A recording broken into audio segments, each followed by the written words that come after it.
Hello guys, അപ്പം പുതിയൊരു വീഡിയോയിലേക്ക് നിങ്ങൾക്ക് എല്ലാവർക്കും സ്വാഗതം. വീഡിയോ ഇഷ്ടപ്പെട്ടാൽ മറക്കാതെ സബ്സ്ക്രൈബ് ചെയ്തേക്കണേ. നിങ്ങളുടെ സബ്സ്ക്രൈബ് ഉണ്ടെങ്കിൽ മാത്രമേ എനിക്ക് മുന്നോട്ട് പോകാൻ പറ്റൂ. അപ്പം ഇഷ്ടപ്പെട്ടാൽ ഉറപ്പായും സബ്സ്ക്രൈബ് ചെയ്യണം. ഞാനിന്ന് വന്നേക്കുന്നത് ഒരു ക്ലേ ഉണ്ടാക്കാനായിട്ട്, ഹോം മെയ്ഡ് ക്ലേ. കുറേ വീഡിയോസൊക്കെ ഞാൻ കണ്ടിട്ടുണ്ടായിരുന്നു ഹോം മെയ്ഡ് ക്ലേ ഉണ്ടാക്കുന്നത്. എങ്ങനെയാണ് ഉണ്ടാക്കുന്നതെന്ന് എല്ലാം നോക്കി പഠിച്ച് സെറ്റായതിന് ശേഷമാണ് ഞാൻ ഈ പരീക്ഷണത്തിന് മുതിരുന്നത്. ആദ്യം ഞാൻ നല്ല സെറ്റ് മണ്ണ് തപ്പി ഇറങ്ങി. അങ്ങനെ ഞാൻ നേരെ വന്നത് ഞങ്ങൾ അമ്മാമ്മ വീട്ടിലാണ്. അമ്മാമ്മ വീട്ടിൽ അവിടെ വീട് മറ്റേ മണ്ണ് വെച്ച് വീടുണ്ടാക്കി ഒരു കുഞ്ഞൊരു ഷെഡ് വീടുണ്ടായിരുന്നേ. ആ വീട് പൊളിച്ച് കുറച്ച് സ്ഥലത്ത് നല്ല മണ്ണുണ്ട്. അതാകുമ്പോൾ ഒട്ടലുള്ള മണ്ണാണ്. അത് ക്ലേ ഉണ്ടാക്കാൻ നല്ലതാണെന്ന് എനിക്ക് തോന്നി. അങ്ങനെ ഞാൻ നേരെ ആ മണ്ണെടുക്കാനായിട്ട് വന്നു. അങ്ങനെ ആ മണ്ണൊരു 2 കവറിലായിട്ട് ഞാൻ പാക്ക് ചെയ്ത് കേട്ടോ.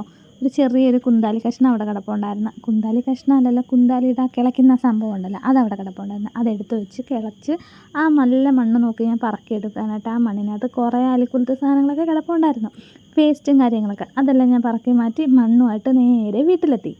വീട്ടിൽ വന്ന് ഒരു ബക്കറ്റ് എടുത്ത് ആ ബക്കറ്റിനകത്തോട്ട് ഈ മണ്ണ് ഞാൻ തട്ടി സെറ്റാക്കാനായിട്ട് നോക്കി. 2 ചെറിയ കവറിലെ മണ്ണാണ്. ബക്കറ്റിൽ തട്ടിയപ്പോഴത്തേക്ക് ബക്കറ്റിൽ തിളുമ്പി നിൽക്കുന്നു. അപ്പോൾ അതിനകത്ത് വെള്ളവും കൂടി ഒഴിച്ച് കഴിഞ്ഞാൽ ശരിയാവത്തില്ലല്ലോ എന്ന് കരുതി ഞാൻ പാത്രം മാറ്റി.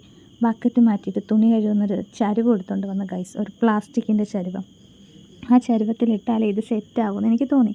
അങ്ങനെ നേരെ ആ ചരുവും കൊണ്ട് വന്ന് വെച്ച് മണ്ണെല്ലാം ആ ചരുവത്തിലോട്ട് തട്ടി. നല്ല വെയിറ്റ് ഉണ്ടായിരുന്നേ മണ്ണിന്. എങ്ങനെയെങ്കിലും പൊക്കിയെടുത്ത് ഞാൻ തട്ടി. ഇത്രയും മണ്ണിനകത്ത് എത്രയും ക്ലേ ഉണ്ടാക്കാൻ പറ്റുമെന്നുള്ളത് എനിക്ക് അറിഞ്ഞുകൂടാ. ഇതിനകത്ത് കുറേ കല്ലും ചരലും അങ്ങനത്തെ സംഭവങ്ങളൊക്കെ ഉണ്ട്. അതെല്ലാം പോയി അടിഭാഗത്തുള്ള സോഫ്റ്റ് മണ്ണല്ലേ നമുക്ക് ക്ലേ ആയിട്ട് ഉപയോഗിക്കാൻ പറ്റൂ. അതെത്ര ഉണ്ടെന്ന് നമുക്കറിയാൻ പറ്റില്ല.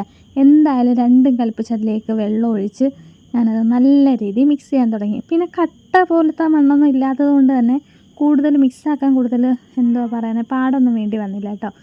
ഞാനാണെങ്കിൽ കൈയൊക്കെ ഇട്ട് ഇങ്ങനെ ഇളക്കി കുഴച്ച് സത്യം പറഞ്ഞാൽ നൊസ്റ്റാൾജി അടിച്ചു ഗൈസ്. പണ്ടൊക്കെ ഇങ്ങനെ മണ്ണിൽ കളിക്കുന്ന എന്തോരം മണ്ണിൽ കളിച്ചിട്ടുണ്ടെന്ന് അറിയാമോ? എന്തൊരു ഇഷ്ടമായിരുന്നു. ഇപ്പോഴും ഇഷ്ടമൊക്കെ തന്നെ ഇങ്ങനെ മണ്ണിൽ കിടന്ന് അലമ്പാൻ. എന്തായാലും ഞാനിങ്ങനെ എല്ലാം 2 കൈയും വെച്ച് മിക്സാക്കി സെറ്റാക്കി എടുക്കുകയാണ്. എന്നിട്ട് കുറേ കല്ലുകളപ്പോൾ കിടപ്പുണ്ടായിരുന്നു. ഞാൻ പിന്നെ കല്ലുകൾ പ്രത്യേകം മാറ്റാനൊന്നും നിന്നില്ല. ഞാൻ വിചാരിച്ച അരിക്കുമ്പോൾ എല്ലാം കൂടി ഒരുമിച്ചെടുത്ത് മാറ്റാമെന്ന് വെച്ചു. പക്ഷേ ഇളക്കി കഴിഞ്ഞപ്പോൾ കുറേ വേരുകളും കുറച്ച് വേസ്റ്റൊക്കെ വെള്ളത്തിൻ്റെ മുകളിൽ വന്നു. അത് ഞാൻ പിന്നെ അങ്ങനെ പറക്കി അങ്ങ് മാറ്റാമെന്ന് വിചാരിച്ച് അതെല്ലാം പറക്കി മാറ്റി. ഇനിയാണ് ബാക്കി പരിപാടികൾ നടക്കാൻ പോകുന്നത്. ഞാൻ ഈ പരിപാടികളൊക്കെ ചെയ്യുമ്പം എൻ്റെ ചുറ്റിനും ആൾക്കാരുണ്ടായിരുന്നു കേട്ടോ. ആൾക്കാരെന്ന് വെച്ചാൽ ഫ്രണ്ട്സ്, കുറേ കുട്ടി പട്ടാളങ്ങൾ. അവന്മാരെല്ലാവരും എന്നെ സഹായിക്കാനും കൂടെ ഉണ്ടായിരുന്നു കേട്ടോ. അങ്ങനെ ഞാൻ വീട്ടിൽ നിന്നൊരു ചീത്തയൊരു തോർത്ത്, നല്ല തോർത്തെടുത്ത് അമ്മ വെട്ടത്തില്ലേ, അതുകൊണ്ട് കൊള്ളാത്തൊരു തോർത്തെടുത്തുകൊണ്ട് വന്ന് അത് നേരെ വിരിച്ചിട്ട് ഒരു ചരുവത്തിനകത്തോട്ട് തോർത്ത് വിരിച്ച് വീടിക്കകത്ത് കണ്ടതുപോലെ തന്നെ സെറ്റാക്കി പിടിച്ച് തോർത്ത് പോവാതിരിക്കാൻ വേണ്ടി ദാണ്ട് ഇങ്ങനെ വെച്ചിട്ടുണ്ട് കേട്ടോ. അല്ലെങ്കിൽ അഥവാ വെള്ളം ഒഴിക്കുമ്പോൾ എല്ലാ തോർത്തും വെള്ളവും ചരലും എല്ലാം കൂടി വന്ന് ചരുവത്തിനകത്ത് വീണാൽ എന്തോ ചെയ്യും. എന്നിട്ട് മെല്ലെ മെല്ലെ വെള്ളം കോരി ഒഴിച്ച് അത് അരിച്ചെടുക്കാൻ തുടങ്ങി. ഇങ്ങനെയാണ് നമ്മൾ ഫസ്റ്റിൽ ചെയ്യേണ്ടുള്ളത്. കുറേശ്ശെ ഞാൻ വെള്ളം മാത്രം കോരി ഒഴിക്കാൻ നിന്നില്ല, അടിക്കുന്ന ആ ചരലും കൂടി വാരിയെടുത്തായിരുന്നു കേട്ടോ. അത് വെള്ളം മാത്രം കോരി ഒഴിച്ചുകൊണ്ടിരുന്നാൽ ഒരുപാട് വെള്ളം നമുക്ക് ചിലപ്പം വേണ്ടി വരും. ഇതാകുമ്പം ചരൽ കൈ കൊണ്ട് ഇങ്ങനെ ആക്കിയെടുത്ത് കഴിഞ്ഞാൽ ഞാൻ ഈ ആക്കിയെടുത്ത ചെറിയ ചെറിയ മണ്ണും പൊടികളൊക്കെ ആ തോർത്തിൽ കൂടെ തന്നെ അങ്ങ് താഴെ ചെല്ലും. ആ മേളിൽ വരുന്ന വേസ്റ്റ് മാത്രം വാരി കളഞ്ഞാൽ മതിയല്ലോ എന്ന് കരുതി അങ്ങനെ അതിസാഹസികമായ കുറേ നേരത്തെ പണികൾക്ക് ശേഷം, പക്ഷേ ഇതിച്ചിരി പാടുള്ള പണിയായിരുന്നു കേട്ടോ. കാരണം ഇങ്ങനെ ഓരോ തവണ ഒഴിച്ച് അതിങ്ങനെ ആക്കി അരിച്ച് എടുത്ത് വന്നപ്പോഴത്തേക്ക് കുറേ സമയമെടുത്തു. എന്നാലും കുഴപ്പമില്ല. ഇതെന്താവും എങ്ങനെ ആവും എന്നൊന്നും എനിക്കറിഞ്ഞൂടാ. ആദ്യത്തെ പരീക്ഷണമല്ലേ, ചിലപ്പം വിജയിക്കും ചിലപ്പം പാളിയേക്കും. എന്തായാലും 2 കൽപ്പിച്ചാണ് ഞാൻ ഇറങ്ങിയിരിക്കുന്നത് ഗൈസ്. അങ്ങനെ ഈ തോർത്തിലുള്ളതെല്ലാം ഞങ്ങൾ ആ ചരുവത്തിലിരുന്ന വെള്ളവും മണ്ണും പൊടികളും എല്ലാം അതുപോലെ അരിച്ച് സെറ്റാക്കി എടുത്തിട്ടുണ്ട്. അവസാനമായപ്പോഴത്തേക്ക് മണ്ണ് മാത്രം അടിഞ്ഞപ്പോഴത്തേക്ക് എനിക്ക് കൈ കൊണ്ട് ഇങ്ങനെ ഇളക്കാനൊരു ബുദ്ധിമുട്ട്, കാരണം വേദന എടുക്കുന്ന വിരലുകളൊക്കെ. അങ്ങനെ ഞാൻ പിന്നെ ഒരു ഉണക്ക കമ്പെടുത്ത് ആ കമ്പ് കൊണ്ട് മിക്സ് ചെയ്തിട്ട് പിന്നെ അത് അരിച്ചെടുക്കാൻ തുടങ്ങി. അങ്ങനെ എല്ലാ വെള്ളവും ഞാൻ അരിച്ചെടുത്തിട്ടുണ്ട്. ഏകദേശം തീരാറായിട്ടുണ്ട്. അങ്ങനെ ബാക്കി അവസാനം വന്നത് ഞാൻ പിന്നെ അങ്ങ് കളഞ്ഞ്. എനിക്ക് പിന്നെ വയ്യായിരുന്നു അരിക്കാൻ, അതുകൊണ്ട് ഞാൻ കളഞ്ഞ്. ഒന്നാതെ ഞാൻ ഇച്ചിരി മടിയുള്ള കൂട്ടത്തിലാണ്. ഇങ്ങനെ മെനക്കെട്ട പരിപാടിക്കൊന്നും ഇരിക്കുന്നതല്ല. പിന്നെ എന്തോ ഒരു ആകാംക്ഷ, ഇത് ചെയ്ത് കഴിഞ്ഞ് സക്സസ് ആയി കഴിഞ്ഞാൽ അത്രയ്ക്ക് സന്തോഷമില്ലേ. അതുകൊണ്ട് ഇവരെല്ലാവരും കാത്തിരിക്കുക ഇതെങ്ങനെയാണ്, എന്തുവാ, ശരിയാവത്തില്ലേ എന്നുള്ളത് അറിയാൻ വേണ്ടി. അങ്ങനെ അവസാനത്തെ പരിപാടിയും കഴിഞ്ഞ് എല്ലാം സെറ്റായിട്ടുണ്ട്. ഇനിയാണ് ബാക്കി പരിപാടികൾ. കുറേ കഴിഞ്ഞപ്പോഴത്തേക്ക് തോർത്തിൻ്റെ ഏതാണ്ട് ഈ പരുവത്തിലായിട്ടുണ്ട്. എന്നാലും കുഴപ്പമില്ല, എന്താവും എങ്ങനാവും എന്ന് നമുക്ക് നോക്കാം. അങ്ങനെ എല്ലാ മണ്ണും അരിച്ചെടുത്ത് കഴിഞ്ഞ ശേഷം എന്താണ്ട് ഇത്രയും വെള്ളമാണ് മണ്ണും വെള്ളവുമായിട്ട് നമുക്ക് കിട്ടിയേക്കുന്നത്. അത് ഞാൻ ഈ വലിയ ചരുവത്തിലോട്ട് ഒഴിച്ച് സെറ്റാക്കി വെക്കാമെന്ന് വിചാരിച്ച്. ഇനി നമ്മൾ തോർത്ത് രണ്ടായിട്ട് മടക്കി ഈ വെള്ളം എല്ലാം അരിച്ച് ഇതിനകത്ത് തരികളായിട്ടുള്ള മണ്ണുകളും പൊടികളും നമുക്ക് മാറ്റിയെടുക്കണം. നേരത്തെ ഒരു മടക്കിട്ടേ ഞാൻ തോർത്ത് വിരിച്ചിട്ടുള്ളൂ. ഇപ്പോൾ ദാണ്ട് 2 മടക്കിയിട്ട് തോർത്ത് വിരിച്ച് പിന്നെ ഞങ്ങളെല്ലാവരുമായിട്ട് പിടിച്ച് അടുത്തത് ദാണ്ട വെള്ളം ഒഴിക്കാൻ പോവുകയാണേ. അത് ഞാൻ കൈ കൊണ്ടൊന്ന് കലക്കി അടിഭാഗത്ത് ആ ചെളിയും കാര്യങ്ങളൊക്കെ നല്ല കണക്ക് മിക്സ് ചെയ്തിട്ടാണ് ഒഴിക്കുന്നത്.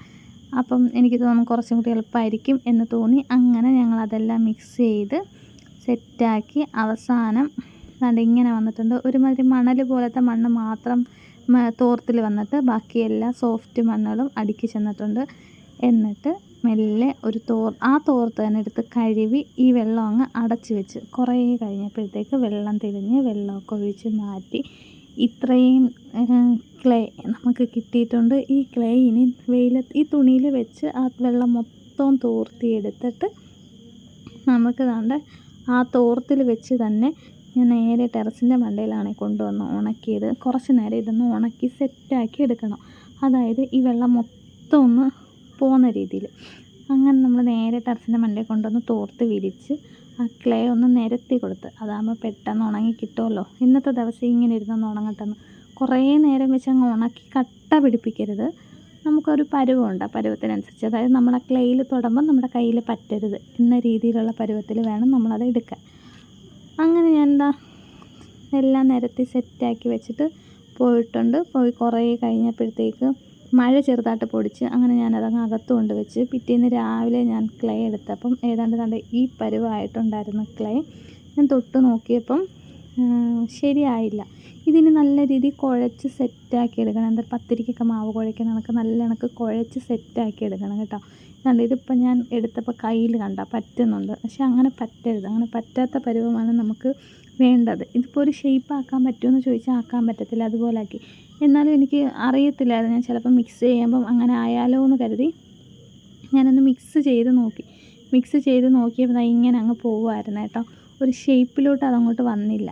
അങ്ങനെ ഞാൻ പിന്നെ വീണ്ടും ഇത് തോർത്തിലെടുത്ത് വെച്ച് കുറച്ച് നേരം കൂടി ഒന്ന് വെച്ച് ഉണക്കാമെന്ന് വിചാരിച്ചു. അങ്ങനെ രാവിലെ ഞാനിതെടുത്ത് വെച്ചിട്ട് ഏതാണ്ട് ഒരു വൈകിട്ടായപ്പോഴത്തേക്ക് അപ്പോഴത്തേക്ക് കുറച്ചും കൂടി ഇതിനകത്തുള്ള ഈർപ്പം മൊത്തം പോയിട്ടുണ്ടായിരുന്നു. ഏകദേശം ഈ പരുവായി കിട്ടി. പിന്നെ നമുക്കിങ്ങനെ എടുക്കാനും തോർത്തിൽ നിന്ന് വിട്ട് വരാനൊക്കെ എളുപ്പമായിരുന്നു കേട്ടോ ആ പരുവം വന്നപ്പോഴത്തേക്ക്.